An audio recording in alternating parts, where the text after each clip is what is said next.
में एक बार वो एक चाय की दुकान पर गया और उसने वहाँ एक कड़क प्योर दूध की चाय बनाने को कहा, मगर चाय वाले ने उसकी चाय में दूध कम और पानी ज़्यादा डाल दिया। इस बात पे उसे बहुत गुस्सा आया और उसी वक्त उसने उस चाय वाले का मर्डर करने का फैसला कर लिया।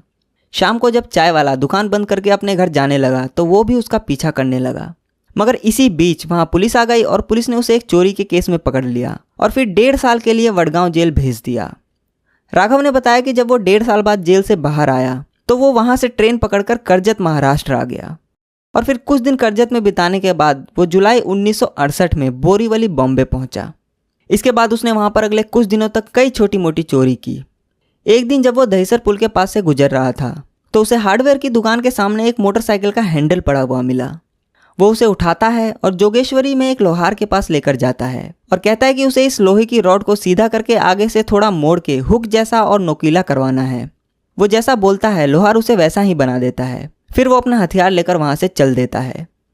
उसके 1-2 दिन बाद एक रात जब वो पोईसर में घूम रहा था तो उसने देखा कि एक झोपड़ी के अंदर एक औरत और उसका बच्चा सो रहा था और एक आदमी झोपड़ी के बाहर सो रहा था और चारों तरफ बिल्कुल अंधेरा था।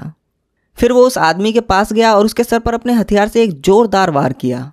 वो आदमी दर्द से चिल्लाने लगा तो उसने उसके सर पर फिर से वार किया और तब तक वार करता रहा जब तक उसकी मौत नहीं हो गई। मगर इतने में घर के अंदर सो रही औरत जाग गई और ये देखकर वो चिल्लाने लगी तो वो वहां से भाग गया। भागते भागते वो वहां से मलाड की तरफ पहुंचा। उस वक्त रात के करीब 3 बज रहे थे। मलाड में एक झोपड़ी के बाहर खाट पर उसे एक आदमी सोता हुआ मिला।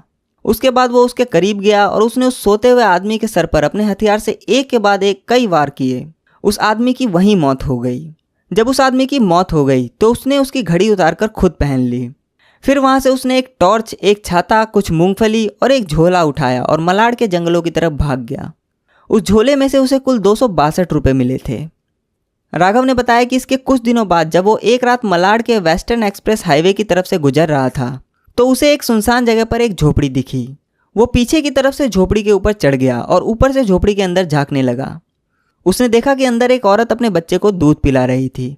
उस औरत ने एक सोने का मंगलसूत्र पहन रखा था। उसका दिल उस सोने के मंगलसूत्र पर आ गया तो वो वहीं रुककर उस औरत के सोने का इंतजार करने लगा, मगर वो औरत सुबह 4 बजे तक सोई ही नहीं तो वो वहां से वापस चला गया। फिर वो अगली 4 रातों तक उस झोपड़ी का चक्कर लगाता रहा, मगर वो औरत हमेशा उसे जागती हुई मिलती।